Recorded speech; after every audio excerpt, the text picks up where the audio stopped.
Good afternoon. I'd like to call this regular meeting of the Parks, Recreation, and Community Services Commission to order. And could we have roll call, please? Commissioner Scarpetian? Here. Khan? Here. Patrick? Here. Sharkey? Here. President Ralph-Fogel. Here.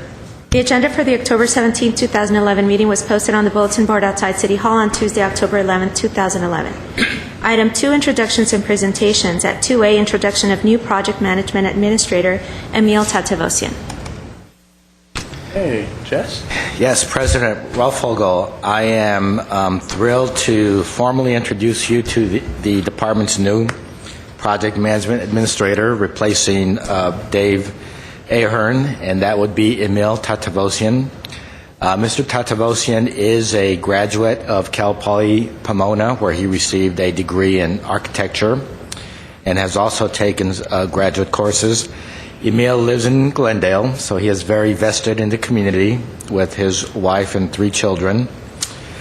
He started his career in the city of Glendale in 1999 as a redevelopment project manager with our redevelopment agency, and then was promoted to senior project manager, and then in 2005 was promoted to deputy director from 2005 to the present, or until last week.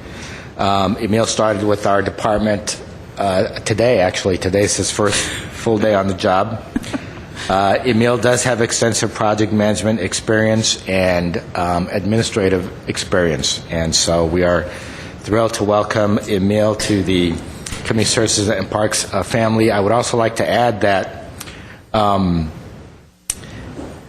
Emil's appointment was only after a very competitive recruitment and exam process. So he went through the ringer, passed the test, and we're happy to have him on board. So Mr. Emil Tatevosian. Emil, would you like to say a couple words? Turn on your mic. Thank you for that introduction. I'm very excited, obviously, to be working with this wonderful team. This is a wonderful commission. You guys do exciting work. I'm just happy to be part of a group of the organization that truly allows the community to build memories through the facilities that we build. So I'm excited to be joining you, and I look forward to working with you and accomplishing many more projects in the future. Thank you. Thank you, and I'm sure as a Cal Poly Pomona graduate and a fellow Bronco, you'll do a great job. Thank you. Thank you, sir. Can I just say something? The Glendale Parks and Open Space Foundation, our very first event, and Emil was there for us and got us going, and he was so helpful. So I already have a great history with him. So it's great to have you here. Thanks very much. Welcome. Yeah, I would like to welcome Emil as well. I've known him for many, many years. He's a great asset to our family, and welcome. Thank you. Anybody else? Okay, what is next? Item 3, commission staff comments. Okay, well, The duck splash? I was going to mention that. Okay. Yeah. If you're going to mention the duck splash, I'll mention it. Well, since the duck splash and the canines in the park were all over at Verdugo Park, why don't you talk about the great duck splash? The Kids Incredible Duck Splash was on Saturday, and we shared Verdugo Park with the canine group. It was a fabulous day. I think that we got lots of new people visiting us because of the canine group, and I think they got a lot of new people visiting them because of us. We raised, now I'm trying to remember. A lot of money. We raised a lot of money, like $90,000. So all of that will go back into the community through various organizations that worked with us on the duck race, and through our own projects such as scholarships and support of things like the library and the Glendale Educational Foundation and some other things. So it was beautiful weather. It was a great day. And my husband Rob and I were on stage trying to get dogs adopted. We had them. They were so cute. There were even little costumes. And at least 2 dogs were adopted. So it was well worth being there. So great day at the park. Great. Anybody else? Well, unfortunately, I didn't get a chance to go to the event because I had 2 AYSO games and I had to referee 2 more games. And it took the entire Saturday and part of Sunday, but my 5-year-old has seen all the banners and she asked for it. So my wife took her over there and they came back home around 1:30 and she insisted to go back. So they went back again and she had a lot of fun. And I want to congratulate you on raising a huge amount of money and good luck. Thank you. And a great park to be in, Yeah. The park was, Verdugo Park. and the staff to help us Yeah, they were get wonderful. everything working well was just fabulous. Worked out really well. It was a good collaboration there. I think that we're all very much aware of the great loss in the city last week with Mayor Zarian, past Mayor Zarian. You're never a former mayor, he used to say. It's always Mayor Zarian. And I'd like the department to maybe look at the possibility of placing plaques of, former mayors. And an appropriate place might be the Mayor's Centennial Park, and find out how much that would, cost us. And we could do it in such a way that, it would be like they do for the Walk of Fame in Hollywood.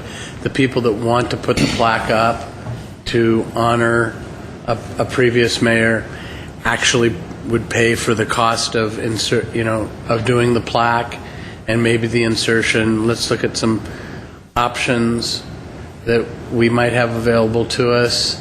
That of all the parks, it seems like that would be an appropriate one, since it's already named after the mayors. And I think that's a great way, one great way to honor Mayor Zarian, but other past mayors that have done a lot in the past. The plaque, the way I see the plaque, it would probably look something like the plaque in Perkins Plaza for Mayor Perkins, something like that, and just get a report and see if it's feasible. And obviously we would run it by City Council before we started doing anything like that. Mr. President, Rafael, at the risk of sounding bureaucratic, we would have to do a study and a report on the feasibility of a plaque policy. We currently don't have a plaque policy. And I know it's a little difficult to understand because there are plaques throughout the city, and there have been plaques installed for very special people. But in terms of a citywide program, we have to develop a policy and as you said, have it reviewed and recommended by this commission and then submitted to the city council. So we'll try to make some time to develop a report. Thank you. Yeah, it's there was also, I know that, I think it was for Mayor Brimberg on Glendale Avenue. There was a plaque. There is one out there. Or there is a plaque, and there's also like a tree planted in her honor, which to me makes a lot of sense. And I think what you suggested is a good idea that we should certainly consider and look into, whether it's Mayor's Park or wherever else is appropriate. That's a great idea. Yeah, and through the Glendale Beautiful, anybody that wants to place a tree in honor of anybody, they can do that way, and that's being done already. But I think that like Ginger Bremberg, Larry Zarian deserves something that would be a little special. And if we did come up with a policy, that would be a good way to do that. And I understand the bureaucratic necessity. George? I'd like to mention that the Mayor's Park was designed and built to accomplish that, and there are, for every mayor of the city of Glendale, there are 2 trees planted up there, and there is an acknowledgement and a key, so you can look in the park, and the park is divided into areas, so you can actually look and see the mayor for that year, and you can locate their trees. So it's actually done. That's what's done up at the Mayor's Park. But like you said, something special, in another facility or whatever, Yes, Mr. President, but even at the Mayor's Park, there are no plaques per se at each tree, right? It's on overall key, and it's keyed into the area of the park and the trees and all that. Okay, great. And what is next? Or Jess, did you have any other comments or anything from staff? Great. Okay, what is next? Item 4, oral communications, and I don't have any speaker cards. Nor do I, so Item 5, consent items. 5A, approval of the minutes of the Commission regular meeting held on September 19, 2011. are there any additions or corrections? Is there a motion? I move approval of the minutes of September 19th, 2011. I'll second it. Okay. Commissioners Garpetian, Yes. Khan, Yes. Patrick, Yes. Sharkey, Yes. President Rothvogel. Yes. That's unanimous. And item 6, business agenda. 6A, action items. At 1, student art display policy.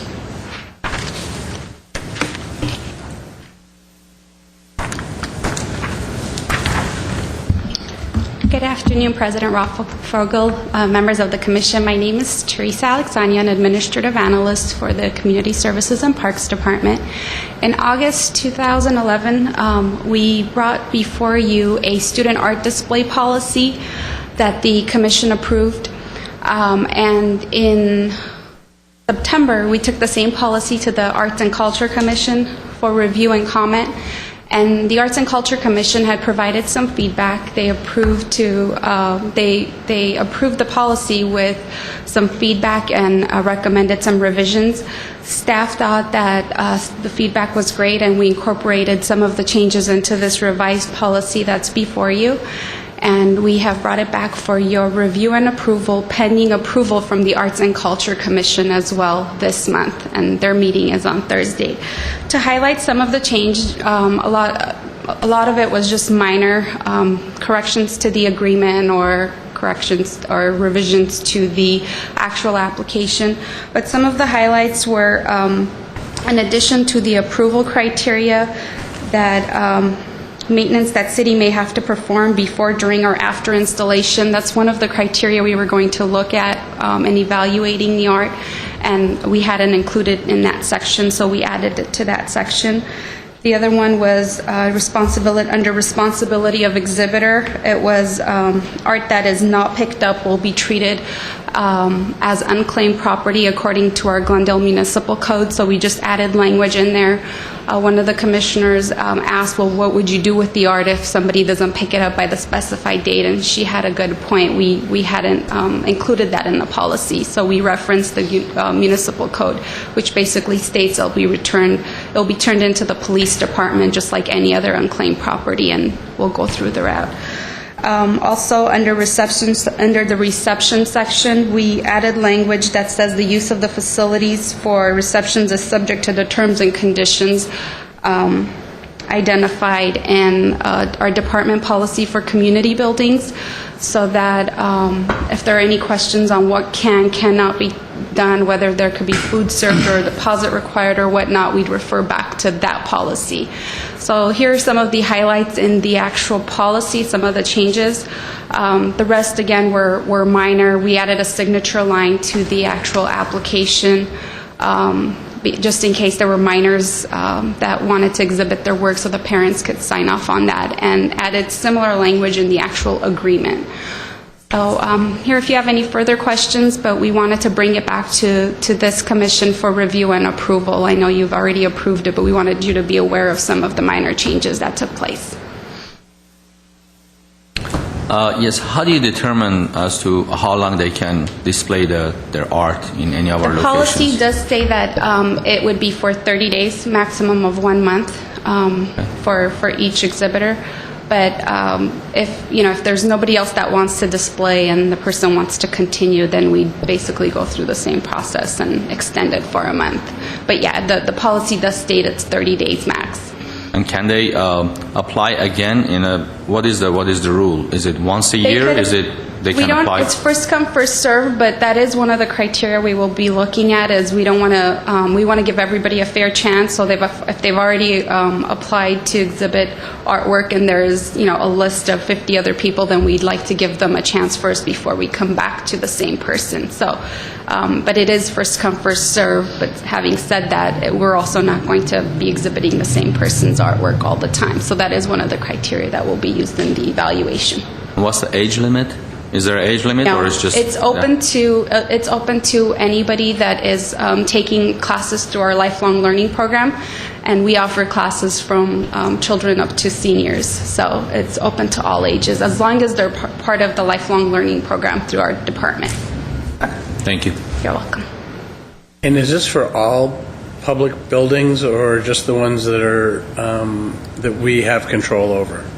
President Rothvogel, it's only for the community services and parks facilities. So we will be working on the second phase of this policy. We'll be working on a public art display policy, which will still be for our facilities, but then maybe the next step after that will be a citywide policy, because we can't really control what can go up and down into other people's facilities, but we are the city, but it's just going to be a combined effort with other departments. So that's eventually our long-term goal, but we just wanted to at least address our own facilities. I think that part of your question, whether people can extend with the number of places that we'll have for them to display, maybe if they're at the ARC 1 month, they could move up to Spar Heights the next month, so that they still get to display, but not always in the same place. I don't think that we'll have that many people wanting to display in that many locations. We're hoping to have a lot of people, but you're right, we do have a lot of facilities and a lot of wall space, so if they exhibit at the ARC, they always have a chance somewhere else if we have a list for the ARC. So it is going to take some... Looks great, though. Thank you. If Teresa had anything to do with this agreement, which she did, it's very thorough, so I feel very comfortable with it. Mike Grant help. Huh? Mike Grant and legal. Yeah, you're very good. Thank you. Anything else? The or- additions were very good additions. Yes. And in blue, I liked that, so let us know. Anything else? Is there a motion?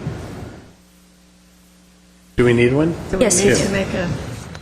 You want me to make the motion? ahead. I move that Parks, Recreation, and Community Services Commission approve the Community Services and Parks amended student art display policy as an extension of the lifelong learning program effective November 1st, 2011, and pending review and approval by the Arts and Culture Commission. Second? Second. Commissioner Scarpetian? Yes. Pond? Yes. Patrick? Yes. Sharkey? Yes. President Rothvogel. Yes. Item 6B, reports for information only at 1, annual aquatics program evaluation. President Rothvogel and Commissioners, I'd like to introduce Courtney Maglio. She visits us once a year. She is the Community Service Coordinator in charge of the aquatics programs, which include 2 pools now and 5 wading pools. We brought you a report during the summer, like a brief update of how we're doing. And unfortunately, Courtney can never join us because she's really busy during the summer. So this is her annual report that she presents to the Commission. Good afternoon, President Rothvogel, members of the Commission. My name is Courtney Maglio. I'm the Aquatics Coordinator for the Community Services and Parks Department. And I have prepared a PowerPoint presentation because there's a lot of information. And I'm happy to go through the PowerPoint presentation. If at any point you have questions, I'll be happy to answer questions throughout the presentation or at the end, whatever is most convenient. You can see this is the first page, and there's a lovely picture of lots of kids enjoying the facility. This is a photo at Pacific Park. We did operate 2 pools this year. Here are some general statistics for what took place at Pacific Park. I'd like to highlight that we had over 20,000 entrances to the facility from June 4th through September 25th. From June 4th to June 26th, we were open for recreation and lap swim. Starting June 27th through the end of August 26th, we offered swim lessons, sessions A through F. And then in the month of September, we offered recreation and lap swim on weekends. So although the individual session numbers might not mean much to you, overall 98%, we were filled 98% to capacity in all of our swim lesson programs. We offered 2 swim teams this year. At Pacific Park, we had 42 participants. And for a new facility, even though it's the wonderful Pacific Park, to have 42 swim team participants to come for the morning session is actually very good. Typically, we've offered our morning swim team program at one of the high school pools, and we usually get about 25. So we're almost double, which was great. We had 21 water polo participants at Pacific Park. We taught a junior lifeguard academy that had 20 participants, and typically throughout the core of the summer, we had between 800 and 1,000 people coming through the facility throughout the entire day. That includes lap swim, recreation swim, swimming lessons, swim teams, water polo, junior lifeguard, between 800 and 1,000 every single day. At Pacific Park, over the course of the summer, we had about 45 rescues performed by lifeguards, and about 75 incidents or accidents that were addressed by lifeguards throughout the course of that time. I put in a statistic here because I think it's important for everyone to know that the second leading cause of death for children ages 1 to 14 is drowning. And so it's really important to engage our community and provide quality swim lessons so that we can reduce the statistic nationwide as well as here in the city of Glendale. This is our information for Hoover High School. You can see we had just over 4,000 people participating in recreation swim at Hoover. Now this number is significantly less than Pacific Park, but you'll also notice swim lessons were filled 98% to capacity. Without Hoover High School, all of those numbers of kids under the sessions would not have had a place to go, since we only had 2% more of availability at Pacific Park. So having Hoover is a wonderful supplement for the program. You'll notice the swim team program is popular at Hoover High School. We've been offering it in the evening for several years, and lots of working parents enjoy the evening swim time. We also had 16 water polo participants at Hoover, and typically about 350 people through the facility on a daily basis. Did we do anything where the teams from one pool played against the other, or we're not ready to do that yet?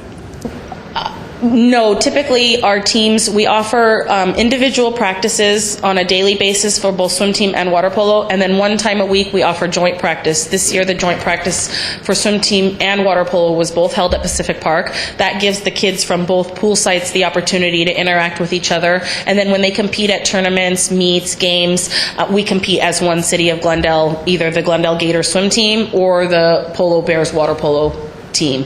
So we have not done a meet against each other, but we did host a swim meet at Pacific Park, and we invited Burbank, Pasadena, Santa Monica, and Sierra Madre, and it was very successful. So our team got to compete as a unified team at Pacific Park against all of those other teams. So Did we win? I would say yes. We had many participants in comparison to the other teams. Great. Okay, and then Hoover High School, you can see that this is a picture here of training. The lifeguards are training. They addressed 12 rescues, 35 incidents. And I pose a question here, and I'll address some of the things at the end of the presentation, but over the past 11 years, we really can't determine how many lives have been saved as a result of lifeguard vigilance and swim lesson instruction, because that number is immeasurable. There are many instances where staff will come back and tell me about stories, or parents will come and tell me about stories that was a life-saving story that we're not necessarily aware of, but we know that we're making an impact, and we know that there's a positive benefit. We just can't measure things that we're not necessarily aware of. So this page I asked for each of you to have a copy because it's small, so that you can see the comparison between Pacific and Hoover. And you'll notice that the numbers for swim lessons for the different sessions is lower at Hoover than it is at Pacific.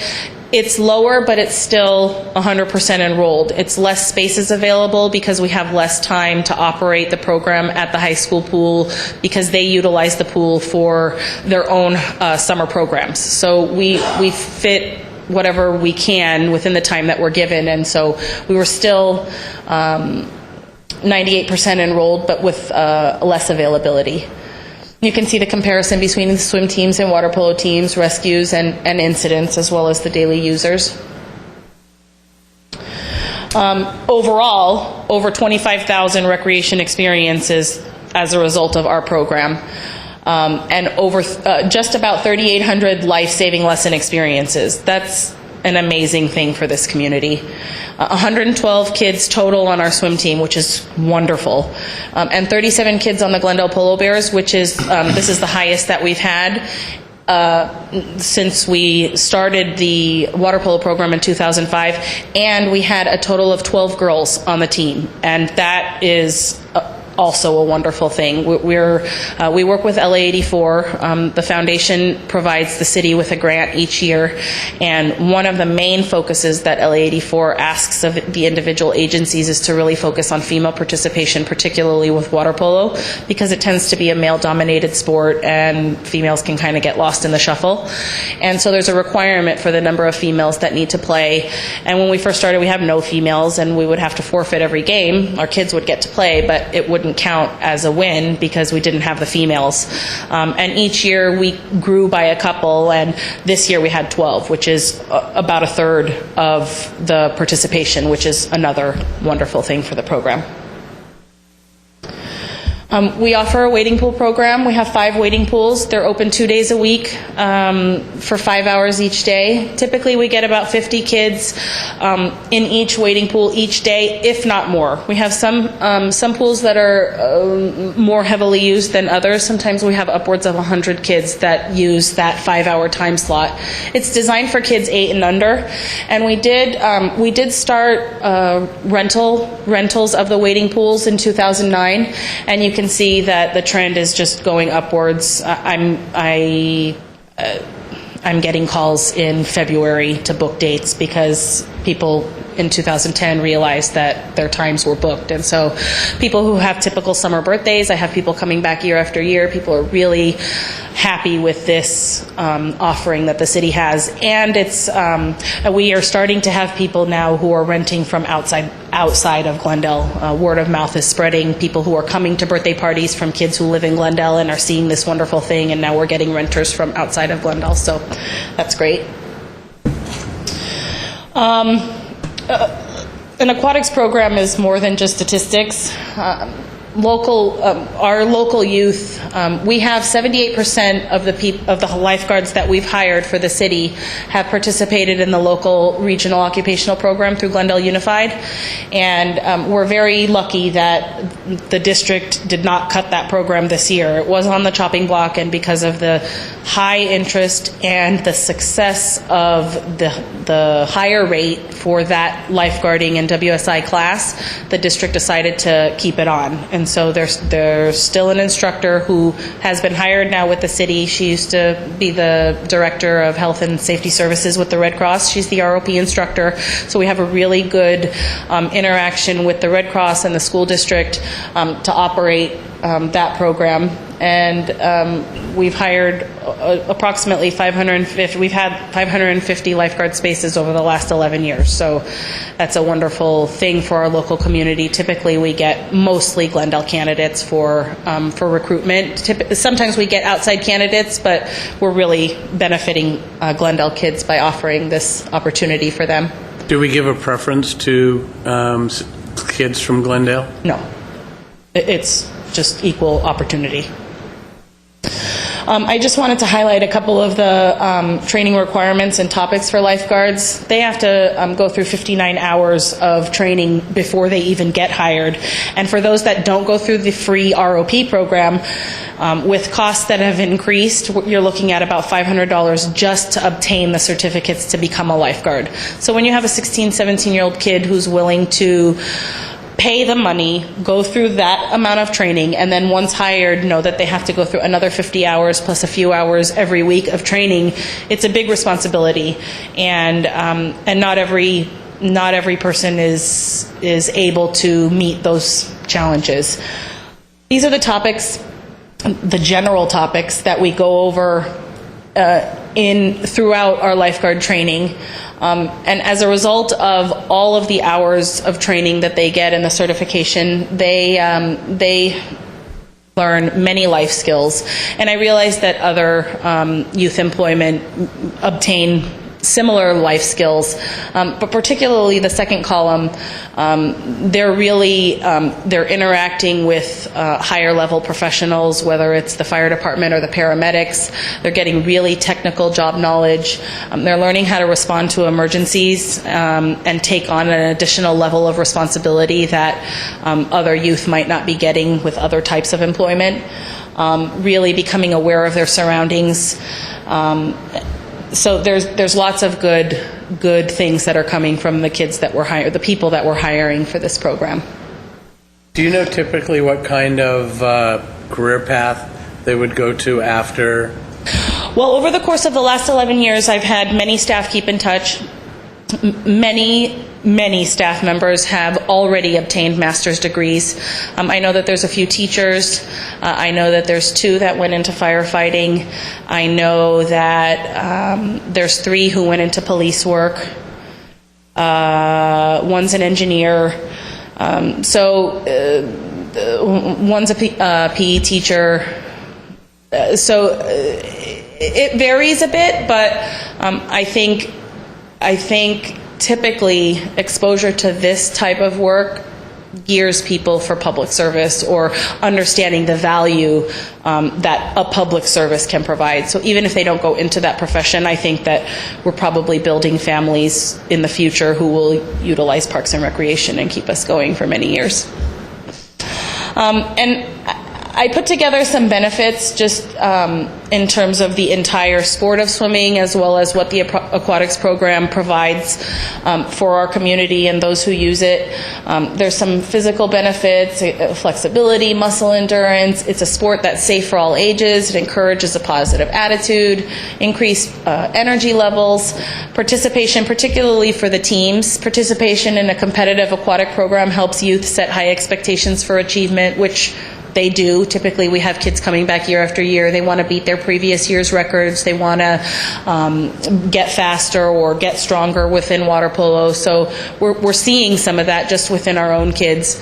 And we have many people who have come from our swim team, water polo, and junior lifeguard programs who then apply and become lifeguards with us. So not only are we fostering kind of our own work group, but we're helping feed Glendale Unified for swim team and water polo teams, and helping to better the sport of swimming and water polo. Overall benefits: increased self-esteem, lifestyle. We offer a diverse community. Most importantly, though, swimming is a skill for life, and it can save your life or the life of a loved one. And I say that because we've had some very amazing moments that I alluded to earlier in the presentation. This summer, there was a car accident right outside Pacific Park, right at the corner of Pacific and Riverdale. A kid was going from the playground. He wasn't in the pool. He was going from the playground, and they were crossing the street because they lived right across the street, and they weren't using the crosswalk. And he got hit by a car. And of course, all the lifeguards and everybody in the pool, it's right there. Everybody heard the screeching, and immediately the lifeguards activated the emergency action plan like they would had the emergency taken place on the deck. And we cleared the pool, and we had crowd control on the deck. Lifeguards, we called 911. They were the first responders to the emergency. When the paramedics got there, they provided vital information. They kept the father and the relative of the child very calm. From feedback that I've received, it was very inspirational for the people who saw the lifeguards responding to see them really get into action. We do lots of drills, and a drill is just not the real thing. So when people were able to see their real response to a real emergency, it was really a wonderful thing, I think. The value of teaching water safety. I've had 2 different instances that I can recall off the top of my head where a parent has come to us and said, thank you so much for providing my child with swim lessons. As a part of our swim lessons, we incorporate water safety, and one of the things that we do is we teach a reaching assist, where you reach with, whether it's your arm or a rescue tube or a broomstick, anything that you might have in your backyard pool area to help somebody who's in need. And there was a child who went through our swim lessons, and their younger sibling fell into their backyard pool while the parents were in the house, and the child was able to use a reaching assist to pull their sibling to the edge of the wall. By the time their parents came out, it can take seconds, and so that was one of those things that is immeasurable. Unless somebody comes and tells us an instance like that, we're really not able to measure that. But we know that it's happening, and we know that there's good benefit coming from what we're teaching. Overcoming a fear of the water. This summer alone, we had 2 people, we had many private lessons, but 2 that really stood out in the minds of staff and myself. There were 2 siblings who came to us who had a major fear of the deep end, getting in the deep end. And even though they could swim, they were terrified of going down to the bottom, getting in that deep water. And it was a generational thing that was passed down from the mother's side, where they were just fearful and they never got over it. The father recognized that the children were young enough to overcome that, and so he enrolled them in lessons, and after 1 week the children were had overcome that fear and were swimming like fish. And the father just could not have been happier. And lastly, we did have one person come to us. She was a woman with special needs, and she was about 30 years old. Her sister brought her in, and she had private lessons all summer long, 3 days a week. At the beginning of the summer, she would only sit on the edge and put her feet in the water. By the end of this, apparently she had a near drowning incident in her life that caused her some real trauma. And by the end of the summer, she had her face in the water. She was able to put her head in the water. And according to the sister, that was just the most amazing thing for her sister, and the fact that we were able to engage the sister in that way and provide that level of comfort in the water was another just really important, poignant moment in the program. So those are the things that I wanted to point out. If people have questions, they can always call me. My office is located at Pacific Pool, and I'll be there all year, even though as of right now we won't be opening until the end of May. I'll be there getting prepped and organizing, and so if anybody has any questions, you can call me at any time. Thank you. I've got a couple questions for you. You mentioned it at the end there that you're closed down now, and you opened up back in May. Yes. And then you had given us as an example or some information that I guess between June 4th and September 26th you have 98% filled swim lessons. Yes. Okay. One of the things that we've talked about as a commission for the last, 2 or 3 times is if the pool was to be open on non-summer or non-peak time periods, and then we got a cost estimate that it's fairly high to start and stop, and they'd have to commit to a certain amount of time. But my question's more related to that June date than September date. In your opinion, if we opened a little earlier or stayed open a little later in terms of the time, months, whether it's opening in May instead of June or staying open till October instead of September, would we be able to fill that from a capacity point of view, in your opinion? I think we would be able to set the program according to what we think the capacity would be and offer that. So it depends on, I think, yes, we could do that, but it wouldn't be at the numbers that you saw because those were full day extended programming. But yes, I think we would be able to offer a program where we would be able to fill it based on the offerings that we give, after school, weekends, early evenings, things like that. Yes, I do think we would be able to fill it. Would you think it would be, like I suggested, a month before and a month after, or what would be the time period you'd be thinking? that we would be able to fill.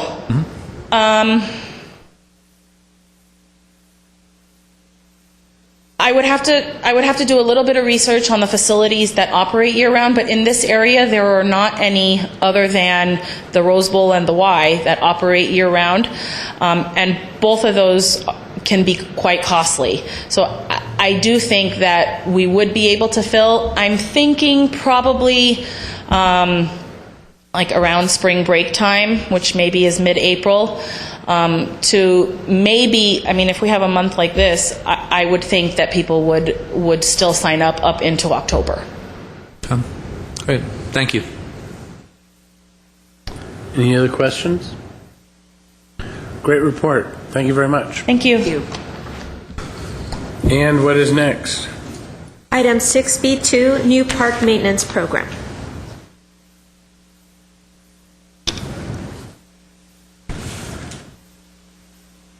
Jess, is that Gary or? Yes, President Gary Morello will make the presentation. Yes, my name is Gary Morello, Park Services Administrator, President Rob Vogel, Commissioners. I'll preface this whole thing by saying we're not going to not do something. Poor English, I understand, but what I mean by that is horticulturally and building-wise or repair-wise, we're not going to stop doing what we're doing. We're just going to be doing it in a different manner and a different, the frequencies will be different. So that's what I want to kind of take you through real fast, real quickly here. And so over the past 3 years, we've experienced quite a few reductions in positions and in people. There are 6 positions that have been eliminated and 8 positions that are frozen right now. So that's 14 people down over the last 2 years, 2.5, 3 years. We have a standard of care that we've been doing for the last 30 years that I've been here, and that standard is going to be changed a little bit. We realized we couldn't meet the same plan we were doing before. We just couldn't keep up with what we needed to do. So what we decided to do was change a few things. The priorities are still the safety of the park, safety of the patrons who use the park, and also the litter and the restrooms have to be kept clean. That's 2 things that we did not change. Those are going to be done daily, probably twice a day, and then continue throughout the year. What we did decide to do was change a few of these areas of mowing, the edging, the string trimming, the hardscape maintenance, blowing, and staff stationed in parks versus the route. We used to have routes before that had approximately maybe 2 or 3 people, and they would go and do mini parks. The mini parks were no restrooms, was a lot of minor maintenance that could be done quickly. The parks mainly had people in them, stationed in them, and I believe in the report you'll see that we've completely reversed that now. There's not enough people to station in the parks anymore. Everybody has to do everything. So we've put a lot of people on routes. We've used all the vehicles I have available, and we've decided to just put them on routes of 2 or 3 people, depending upon the skill level and the required skill level of where they're going.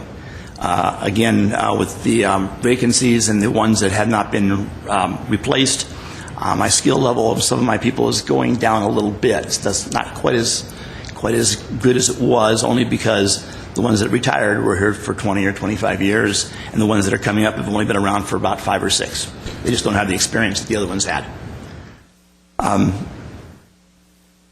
The hardscape, the pass frequency was daily blowing. We wanted to get a pristine hardscape to walk on, drive on, walkways and so on. We realized that that's not capable anymore of doing that. We're not capable of doing that anymore. We have to drop down. So we're going to do it once per week instead of 5 times per week. There are a few exceptions to most of these changes. This one happens to be City Hall. We're going to do twice a week. And joint use areas that we have with the school, we'll do it more often, 2 to 3 times a week, only because we're the joint areas, we have to keep the school safe, or the area for the school safe. The mowing, again, was once a week in the summer and every other week in the wintertime, and that's going to double. In the summertime, it'll be every other week, and in the winter, it'll be once a month. The changes that are not affected, or the places that aren't affected, are the tee house and the ball fields.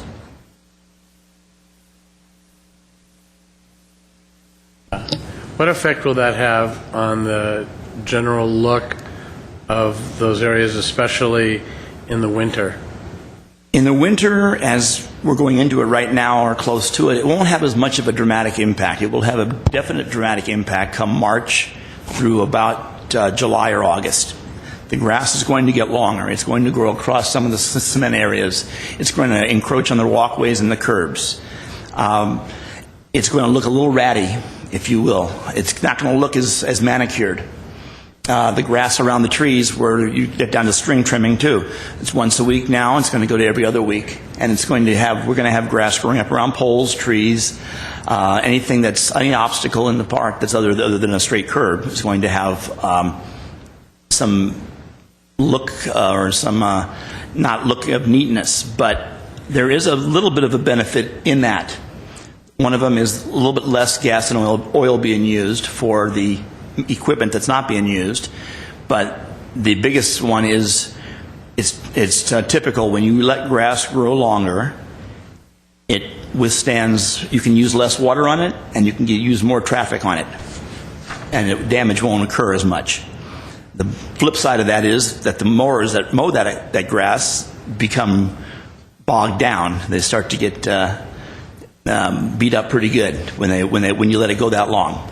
But this allows now the folks that we're doing this amount of mowing and edging, and there's approximately 8 individuals that do that throughout the week, whether they do it all day or whether they do it half day. It'll stop them from having to do that every week, and allow them to get to the shrub beds, allow them to keep the restrooms clean, to keep the litter picked up, and that kind of stuff.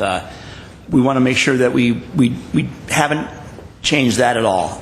Again, the string trimming, the edging, and the mowing for the tee house and the ball fields, it won't be missed. Tee house has weddings. We have to make sure that's manicured. And I was just walking in that place today, as a matter of fact, around 1 o'clock this afternoon. It's gorgeous, absolutely gorgeous place. And the ball fields, of course, for the hazards. You can't have anybody tripping or having the ball bounce up off of a mound of grass that didn't get cut. We've also made a few changes on the hourly staff. Years and years ago, we used to have this policy of when it rained, the seasonal would call in, or the hourly would call in the morning and say, "Do you need me?" If we needed them for something, we would call them in and say yes. We stopped doing that for the last 10, 12, 15 years.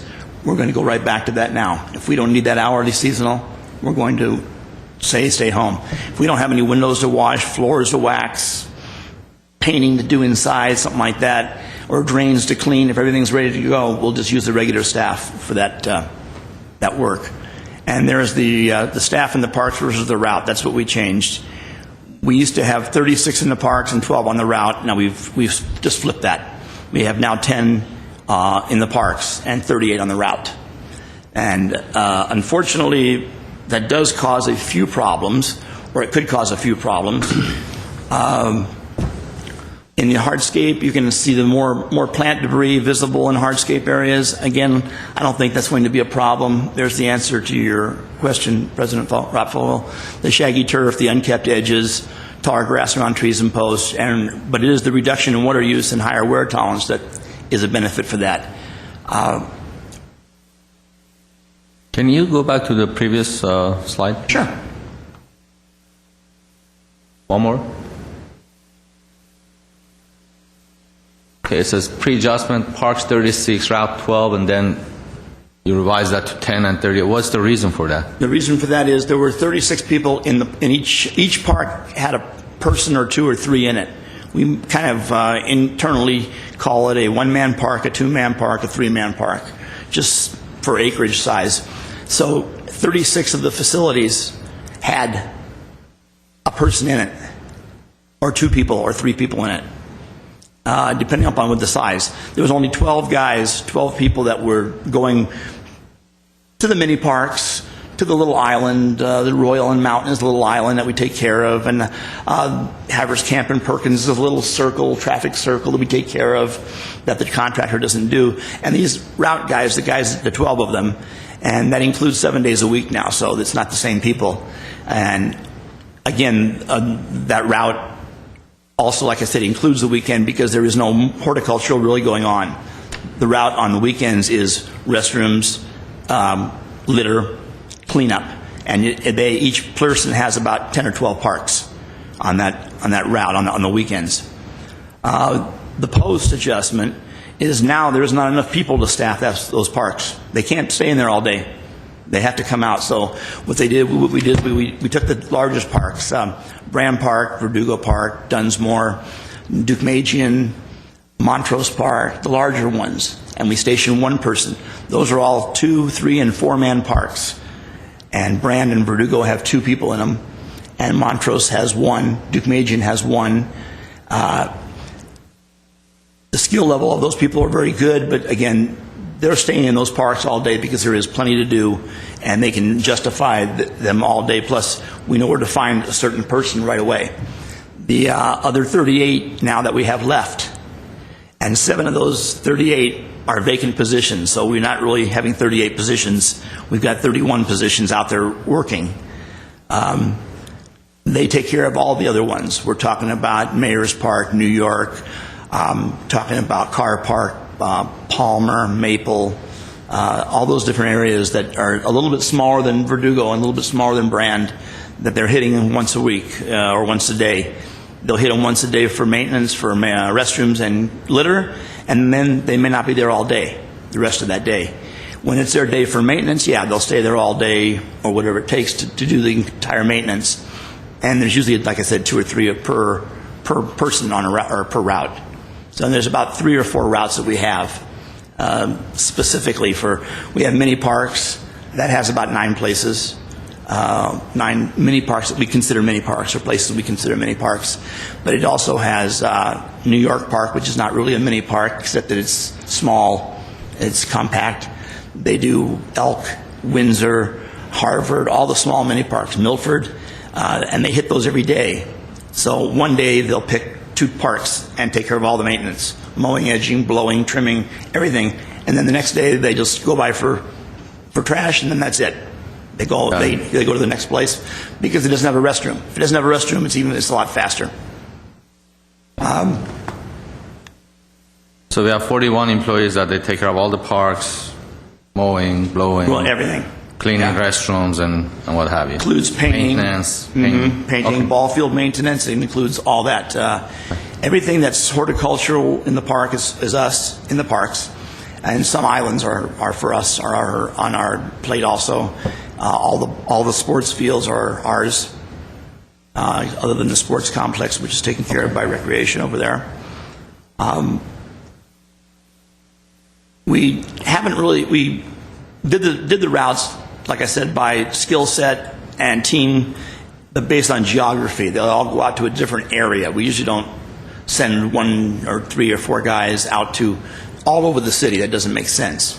So we kind of broke the city up into 4 or 5 areas and gave each route or each person or man route an area to take care of, and that's their responsibility. We do have a manager or one of our supervisors is in charge of the mini parks. So if I need basketball nets or need bar for the underneath the playground and stuff like that, he manages that. We have somewhat of created a ball field and landscape project crew section. We have some specific individuals who are very well schooled in ball field maintenance, ball field repair. They work up at Shoal. They work Stengel Field, Dunsmore, Babe Herman. And even though they have their own section of town to work in, if need be, such as in Stengel Field or if Dunsmore, if need be, they can gather themselves together, 3 or 4 of them, and go up there and knock out a large job together. That's kind of how we're using that skill set to our best advantage there. They don't need to empty trash. They don't need to clean restrooms. These guys know how to get a ball field And we got some kudos from several ball field coaches when we had a 6-inch line explode in Upper Shoal, and 2 days later it was playable. So collaboration with the building repair department and us, they got it all down and ready to go. So, and they had playoffs coming, so we knew we had to move fast, and these guys can do that. So that's where we basically put them. There are a few other consequences. Not really lower standard of maintenance, but specifically a lower expectation, I think. That's why I wanted to bring this to you guys and to the people at home, just to whoever's watching, that the expectation is going to have to be lowered a little bit. We're going to get to it. We're going to do it. You have a problem, you give me a call. That's fine. I'll take care of it. But I can't do it as quickly as I could before. And I think most of the people that I've worked with, and since I've been here for a long, long time, I know a lot of the patrons, and they all understand that pretty well. They understand that. Lady called me this morning about a brush clearance. She knows I can't do it tomorrow morning, but she just wanted to put it on my list, and I said, I'll take care of it. So within a couple of weeks, it will be taken care of, but normally it would be taken care of, like say, by the end of the week. And it won't be. Slower response time to emergencies. Because the staff is en route, if something happens in a park and they're not there that day or they've already gone, we don't know about it unless the patron calls or unless I happen to go by and see it. We don't know what's happened, and it's unfortunate. But the emergency, and we're not talking about major emergencies. People will call always for giant geysers that are shooting up in the park or some of that nature. That doesn't have a problem with that. I'm talking about like sewer stoppage, something like that, a broken pipe that's just bubbling that nobody sees. That's the kind of stuff that the gardener who was in the park or the staff person that was in the park would have seen on his working during the day. Well, if that staff who went there that morning didn't go there, that area, it wasn't time for maintenance for that park, he won't see that. That's where my managers and myself come into play. We're out there all the time, going through the parks, walking through, seeing anything that needs to be done, hazard-wise or anything else that's there. Yeah, do we have a sign in our parks that for people, if they see anything, they can report? We don't have a sign. Or a phone number? We do not have a sign in the park. They usually just call, either there's an email address that they can use, and then they can just call the city and ask for the Parks Department, and it usually goes right to the main office, and then it gets emailed to me, or they give me a call. I'm usually the one that goes out and takes care of it or looks at it right away. So, but there's no sign in the parks. That might be a great idea. I mean, if we're hoping that people that are using the parks become more of your eyes and ears, that's really a great idea, just to have, depending on the size of the park, one sign to maybe 3 or 4 signs to report maintenance issues, please call, and then not even have the main number, but have a dedicated line in the Maybe your personal cell phone number or something. well, I wasn't gonna go that far, but that's a great That's suggestion. the best number for people to But call. maybe a line that has an answering machine hooked up to it that pages you or something. Well, we have the secretary down at the yard. Nicole gets all the calls usually from either the main office or from people who have either they've lost something in the park, they want to report something in the park. She gets usually all that, and then usually either gives it to the supervisor in charge of that area or the manager in charge of that area, or she'll call me. Knowing that I'm out and about, she'll call me, and oftentimes I can respond within a half an hour to an hour if I'm not at a meeting or something like that. What is that number if someone was going to... It's 818-548-2054. Is that picked up on the weekend as well, or is that? There's a recording that the weekend supervisor listens to, so that should have a fairly. Although the weekend supervisor, unless it's an emergency, he won't respond to it, but he'll log it down, and we'll get it Monday morning first thing. On the same note, I got a couple of calls from a few of the people I know, and I promised them I'm going to ask this. If there is a sewer line problem because of the tree that's on a parkway, who is responsible for that? Is it the homeowner? Parkway tree is street department. All parkway trees are street departments. It is the homeowner's responsibility to take care of the parkway in front of their house, because there's 722,000 parkways probably out there that we could not take care of So it's a city easement, basically, and then there's usually the parkway, a sidewalk, and then the homeowner's front yard. But it's the street trees, what we call the street trees, or the parkway trees, are all Public Works.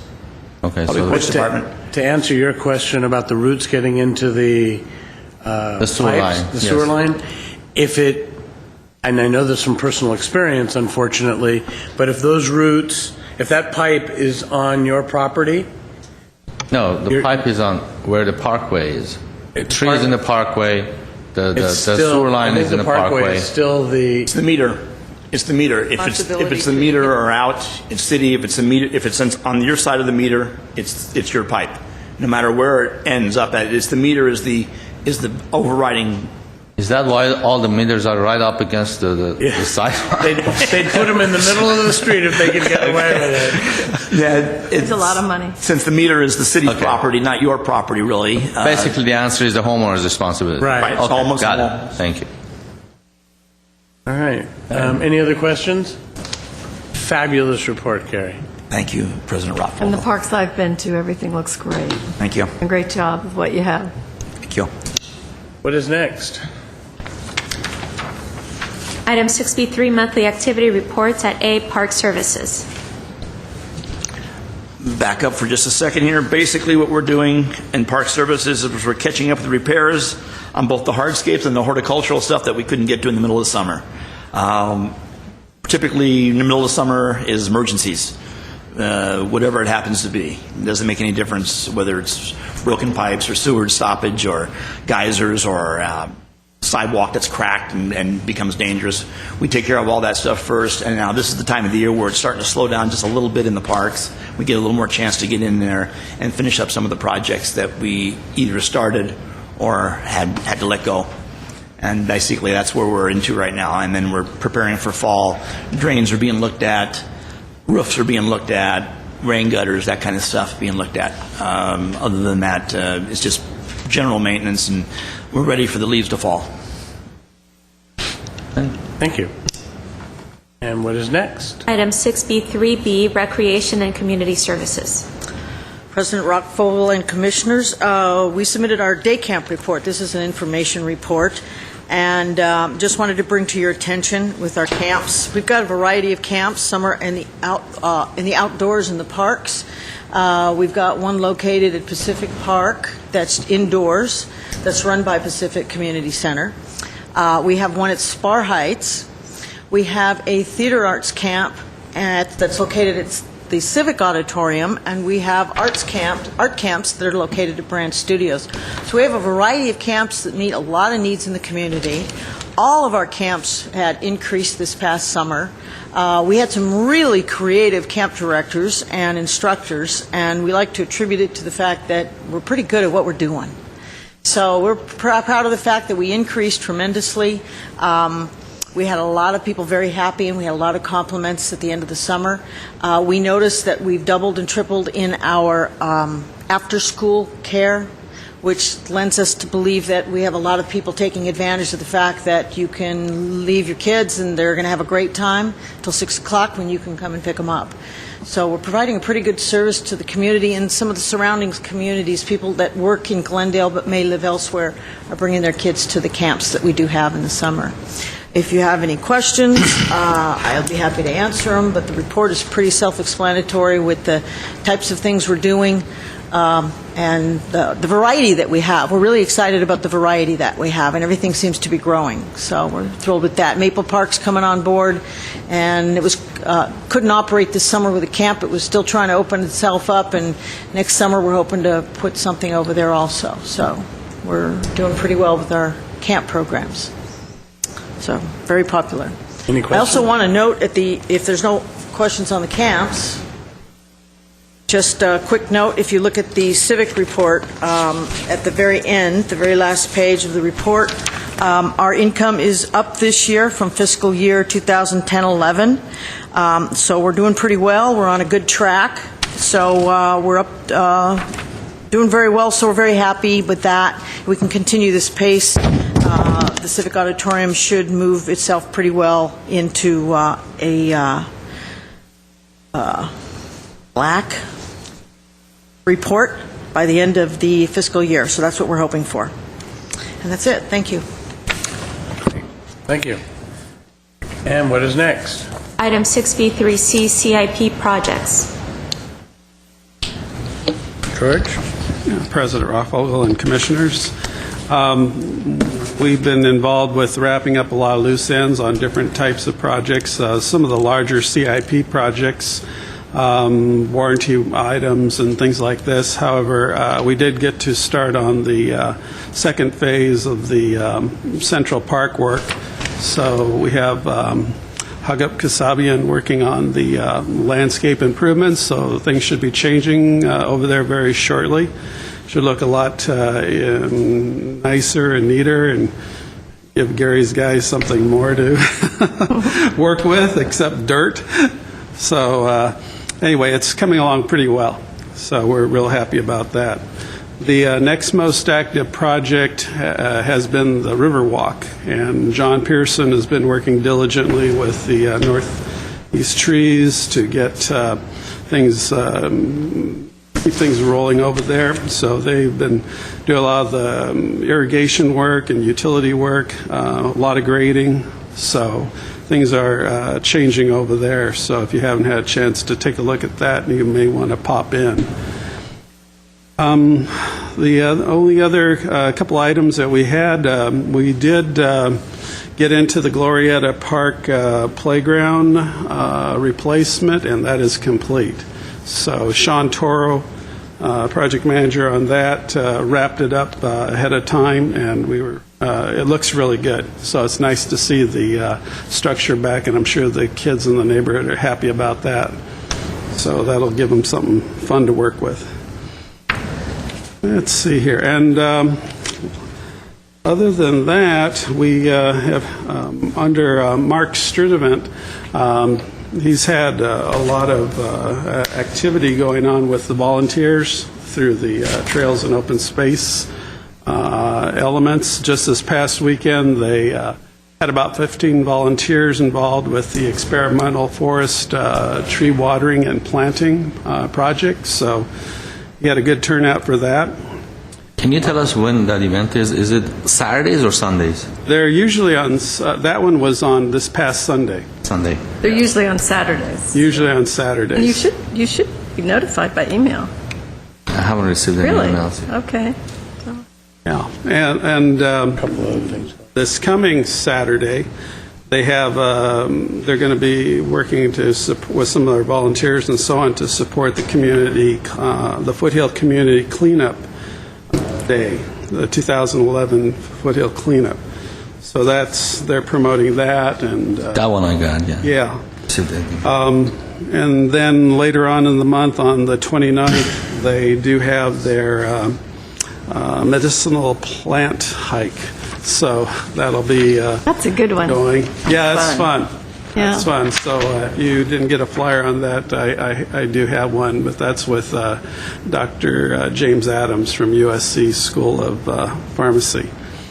And they also have then Cecilia Garcia, Chumash healer, so involved with that. So that's coming up. So they've again been really involved with the volunteers and keeping things running out there in the park and the open space area. Thank you. Great. And President Rothvogel, Commissioners, I will double-check the Trails and Open Space email distribution list and ensure that everyone is added on there who isn't currently. Very good. And item 7 is adjournment. If there is nothing else, then we are adjourned. Mr. Rothvogel. Then we're not. Take that back. My suggestion is to adjourn this meeting in the memory of Mr. Larry Zarian. I wanted to say a few words, if I may. Absolutely. On a personal note, I believe our community has lost an irreplaceable friend and a great leader. He was the type of a person who always tried to get people around him to get involved in the community. And that's the reason I'm involved with Glendale Adventist Medical Center. I'm on the foundation board, and he's the reason that I got involved in that great organization. And as far as plaques goes, they installed one for him to his name last year, and their plaques are really interesting. They have a wall of fame, great achievement Just wall. so that people don't know, there are people that don't know, you're talking about the Wall of Fame at the hospital. At the hospital, yes. And their plaques are really interesting. It's not just their name, but it's their portrait as well. Right. So it's a great thing that they did and while he was alive, and I'm really glad about that. And I think we are all saddened by the news, but I think the community is trying to remember his achievements, celebrate his life, basically. And with that, may God bless his soul. And again, let's adjourn this meeting. Absolutely. Anything else? No? Glendale won't be the same without him. No, absolutely not. Laurel and I worked with him at GAR a lot, and that was another one of his passions, and so that organization, like the hospital, will truly miss him. And in his memory, we are adjourned at 3:45.